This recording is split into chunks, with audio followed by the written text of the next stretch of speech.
오늘은 메시아의 대사명에 대해서 말씀을 나눕니다. 하나님께서 예루살렘 또 유다 백성들에게 새로운 대역사를 나타내고 계십니다. 겨울로 얘기하면 예루살렘과 유다가 아주 추운 겨울이 되어서 모든 것이 삭막하고 쓸쓸하고 남은 것이 없는데 이제 일어나라는 것입니다. 빛을 비추라는 것입니다. 왜? 하나님이 너에게 임하셨기 때문입니다. 하나님이 임하심으로 말미암아 예루살렘은 대변화가 이루어지고 하나님께서 이전에 그들을 괴롭힌 사람들이 그들을 오히려 찾아 나오고 그들을 도와주고 재물을 약탈해 가던 사람들이 오히려 재물을 가지고 예루살렘을 풍성하게 하고 유다의 복을 내려주신다. 하나님께서는 대역전의 하나님이시다. 하나님은 죽은 자를 살리시고 없는 것을 있는 것 같이 부르시는 대역전의 하나님이십니다. 그런데 이 대변화의 역사가 이제는 태양의 비유로 60장에서 했는데 61장에서는 이제 명확하게 얘기합니다. 성령의 역사가 있어서 그렇다는 것입니다. 61장 1절에 주 야훼의 영이 내게 내리셨으니, 성령이 임하면 우리 인생이 변화된다는 거죠. 우리의 삶에 180도의 변화의 역사가 나타나는 것입니다. 그러므로 오늘 사업도 잘 안 되고 공부도 잘 못하고 여러 가지 삶이 고달픈 사람은 성령 받으시기 바랍니다. 성령의 재충만을 받으면 야훼의 영이 우리에게 내리시면 우리가 대역전의 놀라운 기적이 일어난다는 거죠. 에스겔이 해골골짜기 그 환상을 봅니다. 이스라엘 백성들이 그야말로 허다한 죽음의 해골들이 됐어요. 하나님께서 에스겔 선지자에게 묻습니다. 인자야, 이 뼈들이 능히 살겠느냐? 그 뼈들이 어찌 살겠습니까? 그러나 믿음을 가진 에스겔이 하나님이 아신다는 거예요. 하나님이 흙으로 사람을 창조하셨는데 뼈로 왜 사람을 살리지 못하겠습니까? 흙으로 하나님께서 사람을 만드셨은즉 인간의 뼈로 사람 만드는 것은 더 쉽죠. 생명이 없는 존재들에게 하나님께서 숨기를 후 불어넣으셔서 그들이 생명이 되게 하셨다. 하나님의 숨길이, 성령의 숨길, 흙으로 만든 빚은 사람이 아담이 부스시 일어나서 흙이 변하여 피가 되고 살이 되고 움직이는 살아있는 존재, 리빙 소울입니다. 생명이 되었다. 창세기 그 말씀을 익히 알고 있는 에스겔이 하나님께서 이 해골골짜기 마른 뼈들이 살아날 가능성이 얼마든지 있다는 것을 마음속에 믿고 있죠. 하나님이 하시면 된다. 하나님의 말씀을 대언하며 하나님의 생기가 사방에서 불어와서 해골골짜기 뼈들이 다 살아나서 허다한 이스라엘이 군대가 되었다. 오늘 우리에게 필요한 것은 성령의 충만함입니다.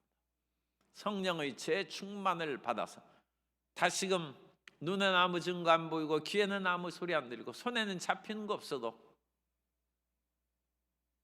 주님께서 가리키는 길을 좌로나 우로나 치우치지 아니하고 피곤한 손과 연약한 무릎을 일으켜 세우고 그 길을 똑바로 걸어가는 저와 여러분 되시기를 주님 이름으로 축복합니다.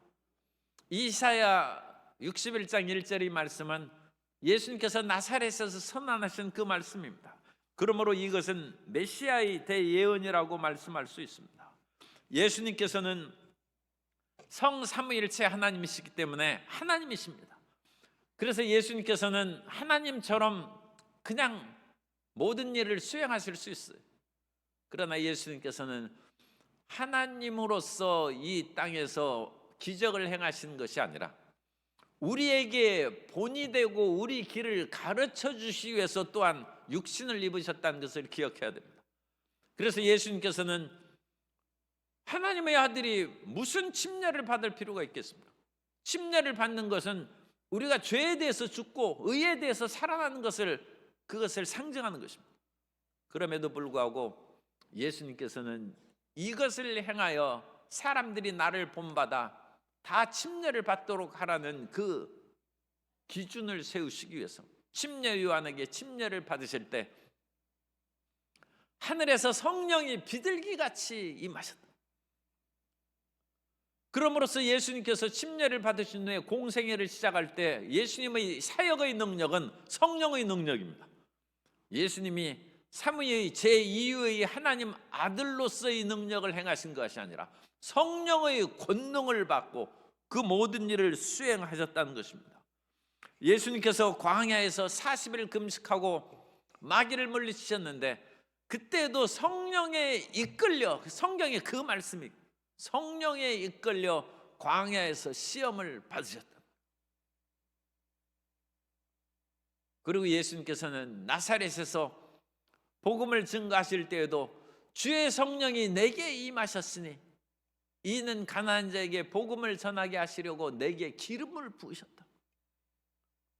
예수님께서 삼위일체의 하나님으로서 능력으로 스스로 행하신 것이 아니라 하나님의 기름 부음을 받고 가난한 자에게 복음을, 포로된 자에게 자유를, 눈먼 자에게 다시 보게 하는 위대한 역사를 나타내셨다는 거죠.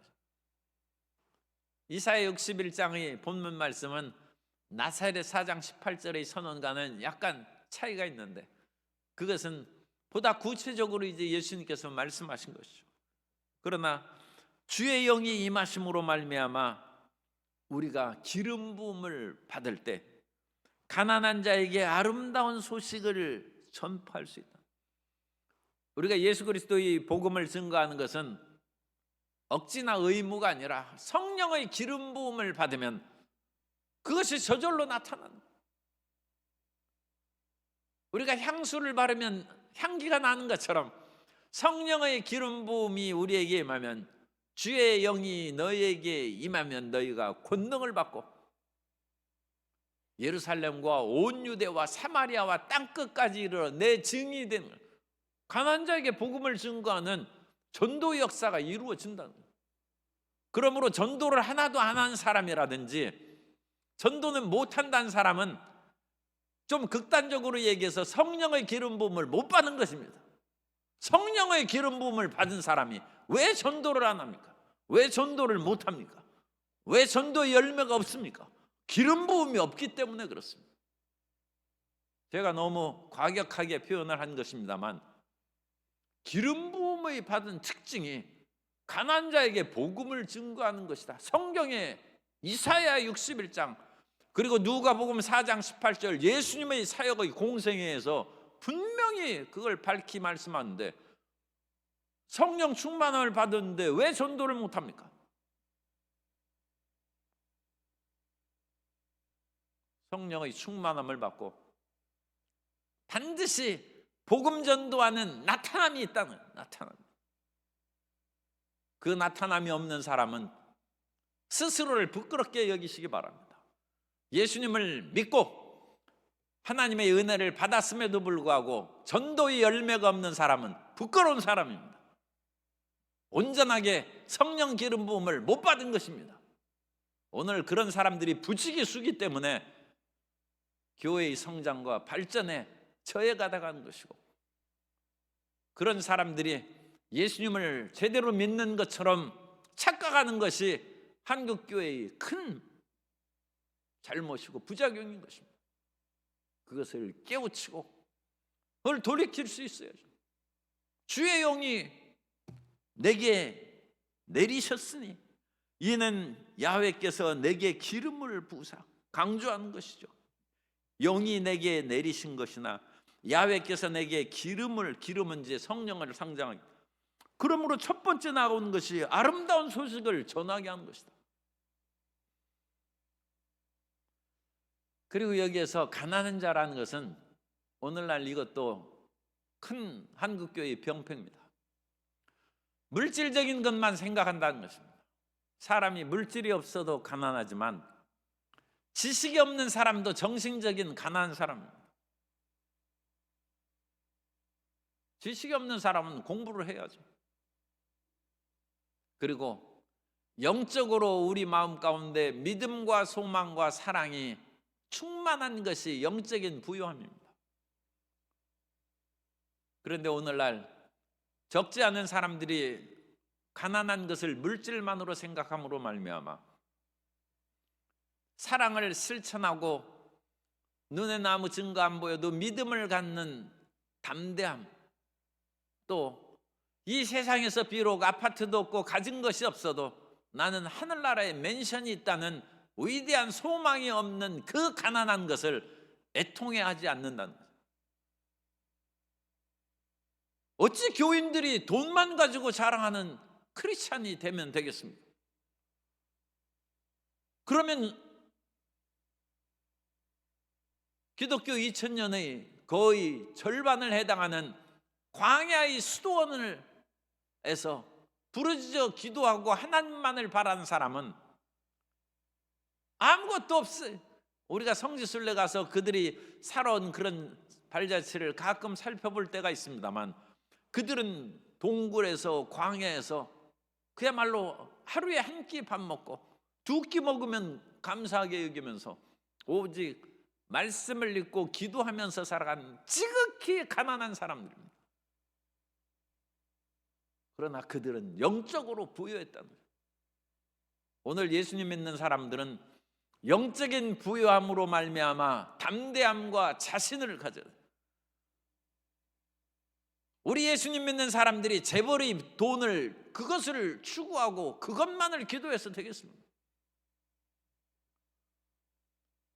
그래서 우리 예수님 믿는 사람은 최소한 영적인 부유함을 물질적인 것이 없으면 우리 못 사니까 그걸 사. 예수님 믿는 사람은 영적인 부유와 물질적인 부유를 6대4 정도로 하는 것이 일단은 좋을 것 같아요. 그런데 그것이 뒤집어지는 것만 해도 우리는 부끄럽게 생각해야 돼요. 영적인 것이 사고 물질적인 것이 육이다. 그 사람은 물질 자랑하며 사는 것이죠. 더 나아가서 영적인 것은 일밖에 안 되고 나머지 구는 물질적인 것만 찾아서 헤매는 사람은 그건 아직 어린아이 신앙이에요. 그건 신앙의 초보에 불과합니다.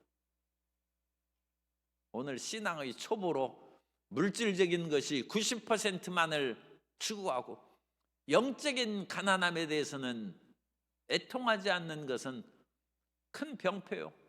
우리 스스로를 부끄럽게 여기는 거죠. 하나님 말씀을 많이 알고 내가 다른 사람보다 하루에 3시간씩 기도하는 것으로 기쁨을 삼고 자랑스럽게 여기는 성도 여러분 되시기를 주님 이름으로 축복합니다. 3시간 고급 호텔에서 그야말로 멋진 그런 자리에서 커피를 마시면서 즐겁게 시간을 보내는 물질적인 그것이 90%가 아닙니다. 그것을 자랑할 것이 하나도 없어요. 그건 세상 사람들이 하는 것이고, 우리가 그런 기회가 있으면 그곳에서 차를 마시는 것이 나쁜 것은 아닙니다. 그러나 나는 하나님과 더불어 골방에서 또는 교회에서 기도하는 그 시간이 내게는 가장 즐겁고 행복한 시간이라는 것을 그걸 90%로 여겨요. 그러면 한국교회가 위대한 힘을 가질 것이고, 그러한 영적인 자산으로 충만한 교회는 한국 사회를 변화시킬 것이고, 물질과 권력으로 점철되어서 제정신을 못 차리는 이 모든 정치계 경제계를 변화시키는 한국 교회가 될 줄로 믿습니다. 이 성령의 기름 부음함으로 가난한 자에게 복음을 전하고 아름다운 소식을 전하게 하시고, 나를 보내사 마음이 상한 자를 고치며 포로된 자에게 자유를, 갇힌 자에게 노임을 선포한다. 지난해 2023년에 한국의 정신병원에 치료를 받고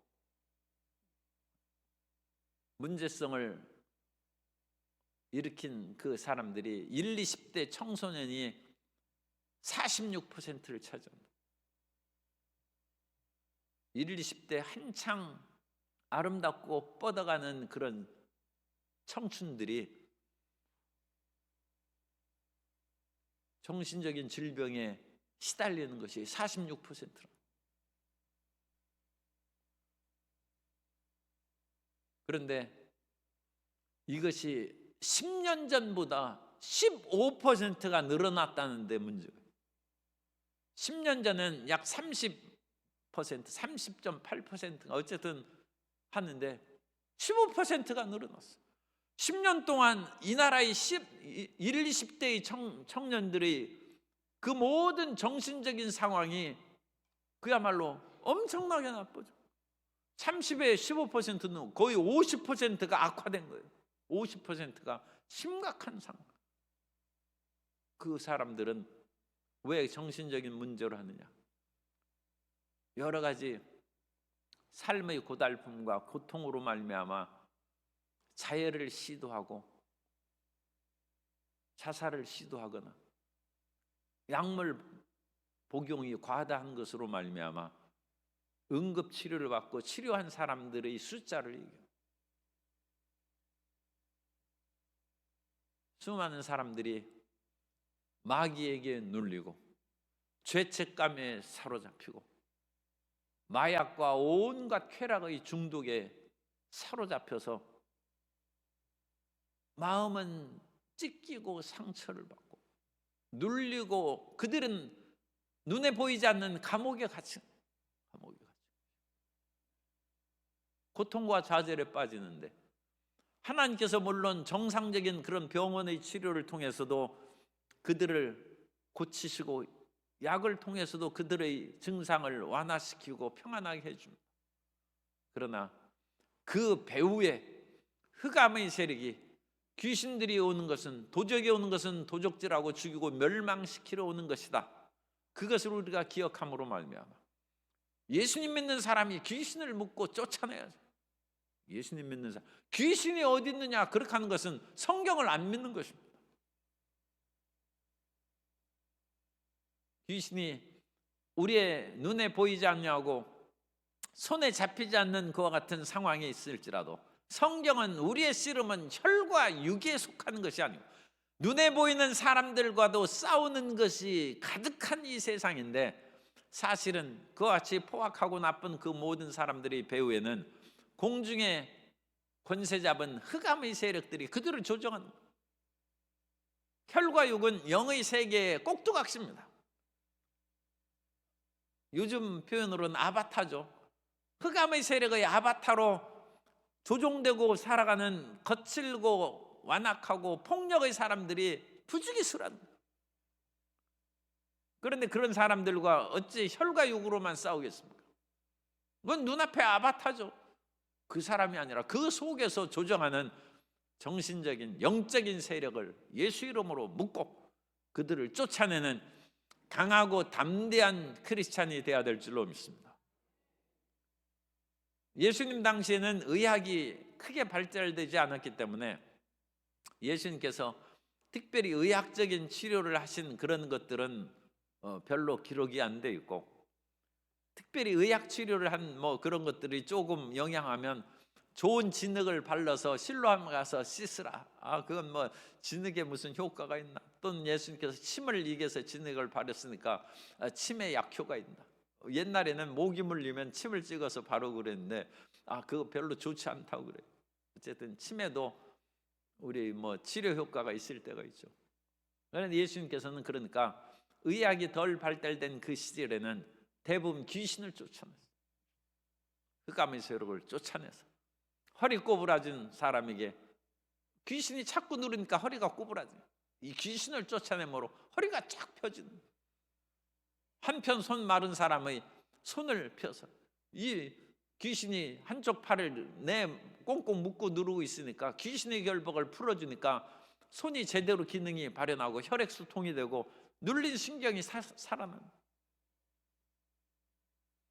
성령의 기름 부음을 통해서 오늘 우리가 마음 상한 것을 치료하고, 슬픈 일이 있을 때 슬퍼온 것은 당연한 것이죠. 그런데 그것을 인하여 마음에 도저히 용서가 안 되고 마음에 회복이 안 돼, 그것은 귀신에게 눌릴 가능성이 있어요. 사람이 슬픈 일이 있으면 며칠 지나면 슬픔을 잊어야죠. 그건 어린아이들이 보면 금방 울다가 사탕 하나 사주면 눈물을 그치는 것처럼 우리가 위로를 받고 치료를 받아야 되는데, 그 마음의 상함과 슬픔이 떨어져 나가지를 않아요. 그건 귀신이 붙은 것입니다. 그것도 이제 참 사람마다 다르기 때문에 뭐라고 꼭 그것만으로 생각하는 것은 오해를 할 이유가 있습니다만, 뭔가 딱 달라붙어 가지고 그 집착과 그것을 끊을 수가 없는 그런 상황은 위험한 거예요. 그런 것들은 대부분 배후의 세력이 있어요. 무엇인가가 달라붙은 거예요. 그걸 떼내고 치료받는, 마음 상한 것을 치료받아서 웃음의 사람이 되고 포로에서 죄책과 온갖 중독과 모든 데서 자유를 누리고, 끊임없이 우리가 갇혀 있는 곳에서 노임을 선포하고, 2절에 보면 야훼의 은혜와 우리 하나님의 보복의 날을 선포한다고 얘기했습니다. 그래서 이것은 야훼의 날을 말하는 것입니다. 야훼의 날은 이중적 성격이 있어요. 하나님을 경외하는 사람들에게는 은혜의 해가 되고, 그 하나님을 거역하는 사람들에게는 보복의 날입니다. 그 하나님의 그런 야훼의 날이죠. 아도나이 그 날인데, 그 날은 희년을 상징하는 거예요. 희년은 50년이 되던 해에 모든 사람들에게 자유를 선포하는 거예요. 빚진 사람도 빚을 그냥 다 탕감해 주는 거예요. 하나님께서는 50년이 되면 빚져가지고 가난한 사람이 빼앗겼던 땅도 돌려주라는 거예요. 이런 일이 시행된 것은 역사적으로는 거의 없습니다. 없지만 하나님께서는 다시 평등으로 시작합니다. 오늘날 재분배의 모든 것들로 인해서 이 정치나 또는 그 이념의 그런 것들이 굉장히 차이가 생기는데, 성경적으로 인류 역사는 시행을 못합니다. 50년 되면 본래의 그 모든 것으로 돌려주라는, 50년 동안 또는 그 사이에 뭐 20, 30년 하다가 팔았으면 나머지 20, 30년은 그 사람이 그것을 이익을 취했으니까 이익을 취한 것으로 고맙게 여기고 이제는 돌려주라는, 그게 은혜예요. 그것이 은혜. 우리가 빼앗기고 억눌렸던 모든 것이 회복되는 은혜를 받는 것이고, 또 그때에는 하나님께서 50년 동안 참으시는 거예요. 그러다가 끝까지 안 믿는 사람은 하나님이 심판하시는 거예요. 그 보복의 날이에요. 그래서 우리 하나님의 보복의 날, 하나님도 원수 갚는 것이 내게 있으니 내가 갚으리라고 해요. 하나님이 지금 참으시는 것입니다. 나쁜 사람들이 여전히 횡행하고 잘 되는 것은 하나님이 참으시는 거예요.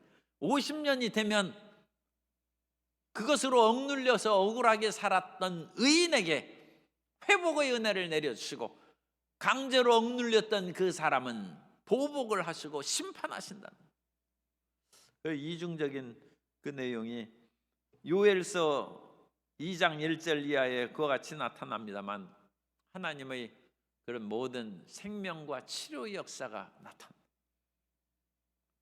우리가 억울함을 회복하는 날이 반드시 있다는 것을 믿고 인내로서 끝까지 믿음을 지키시기 바랍니다. 이 부패하고 하나님의 정의가 시행되지 않는 이런 속에서 나는 하나님 못 믿는다, 그렇게 하지 말고 50년 기다려요. 꼭 뭐 이게 문자적으로 50년이라고 할 수 있겠습니까마는, 어쨌든 하나님은 영원히 선하시고 하나님은 영원히 사랑의 하나님이시다. 그 하나님을 우리는 끝까지 믿어야 됩니다.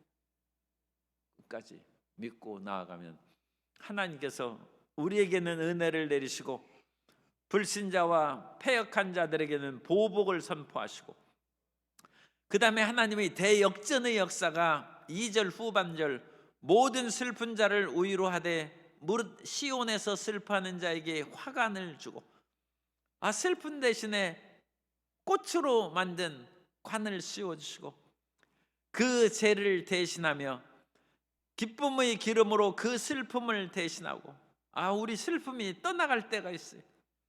찬송의 옷으로 그 근심을 대신하시고 찬양이 절로 나오는 거예요. 그들이 의의 나무 곧 야훼께서 심으신 그 영광을 나타낼 자라 일컬음을 받게 하려 하십니다. 하나님은 60장 지금부터 계속 역전을, 대역전 극을 행하신 것을 보았어. 열방이 이스라엘 예루살렘을 약탈하다가 이제 자기들이 다 재물을 가지고 나온다. 예루살렘을 회파하고 성전을 무너뜨린 사람이 레바논의 소나무와 잣나무와 황양목을 가져다가 다시 건축을 시작하고, 하나님이 다 회복하신다. 하나님께서는 밤을 변하여 아침이 오게 하시는 하나님이십니다. 그래서 시편 30편 5절, 시편 30편 5절에 보면 그의 노염은 잠깐이요 그의 은총은 평생이로다. 저녁에는 울음이 깃들일지라도 아침에는 기쁨이 오리로다. 하나님은 대전환을 일으키신다. 항상 어찌 밤이 있겠습니까? 우리가 지혜 있는 사람으로서 밤을 맞아서 절망했을지라도 어느새 눈을 뜨고 보면 새벽이 다가오고 아침이 오고 해가 뜨는 것처럼 나의 인생이 어찌 밤으로 끝나겠는가?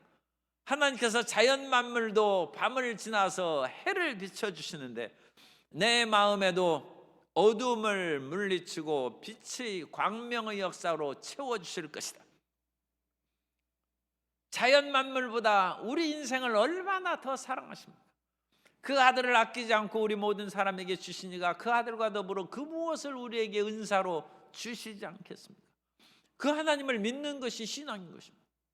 그래서 하나님을 앙망하면 반드시 우리 마음의 슬픔이 떠나가고 기쁨으로 찾아오게 될 줄로 믿습니다. 이 대역전의 역사가 이루어지는 것이고, 이 역전의 역사를 이룸으로 말미암아 3절 후반절입니다. 하나님께서 그들이 의의 나무 곧 야훼께서 심으신 그 영광을 나타낼 자라 일컬음을 받게 하려 하십니다. 따라서 나는 하나님의 영광을 나타낼 자입니다. 우리는 겨우 먹고 살고 하나님 이 슬픔만 변하여서 살게 해주십시오, 그런 정도가 아니라 우리는 하나님께서 심으신 나무일 뿐만 아니라 우리를 통하여 하나님이 영광을 받으신다는 것입니다. 하나님이 크게 세우시고 높이시고 복을 내려 주실 줄 믿습니다. 그래서 우리는 예수 믿는 것으로 그치는 것이 아니라, 예수 믿고 겨우 턱걸이로 천국 가는 것으로 그치는 것이 아니라 하나님께서는 성도 여러분을 통하여 영광 받으시기를 원하신다는 것입니다. 베드로전서 2장 9절에 보면 이것도 후반절을 우리가 항상 생각해야 되는데, 그러나 너희는 택하신 족속이요 왕 같은 제사장들이요 거룩한 나라요 그의 소유된 백성이니, 이게 예수님 안에서 우리에게 새로 다가오는 사중 신분입니다. 이 새로운 신분을 주신 까닭은 이게 이 뒤에가 사실은 초점을 또 둬야 돼요. 이는 너희를 어두운 데서 불러내어 그의 기이한 빛에 들어가게 하신 이의 아름다운 덕을 선포하게 하려 하십니다. 우리를 왕 같은 제사장으로 세우신 이유는 우리를 통하여 영광을 받으시기를 원하신다.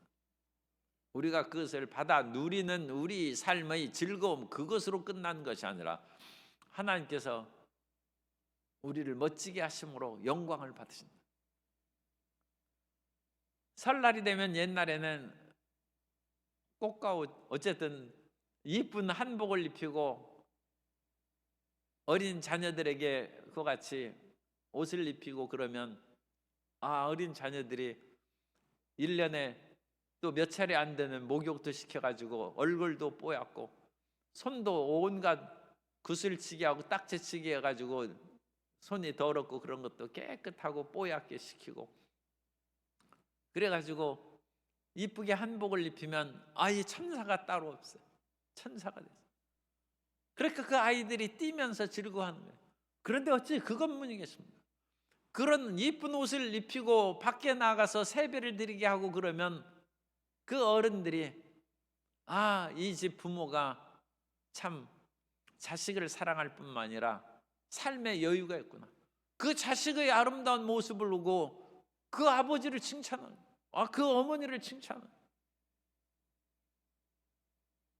하나님께서 우리가 멋진 옷을 입고 이 세상을 살아가면 그것을 보고 사람들이 예수님 믿어서 저렇게 멋지게 살아가니까 하나님은 위대하시다, 하나님의 영광을 받으신다. 우리 성도님들이 그런 위대한 영광으로 주님께 나아가 기쁨을 전하는 삶을 살게 되시기를 예수님 이름으로 축원합니다.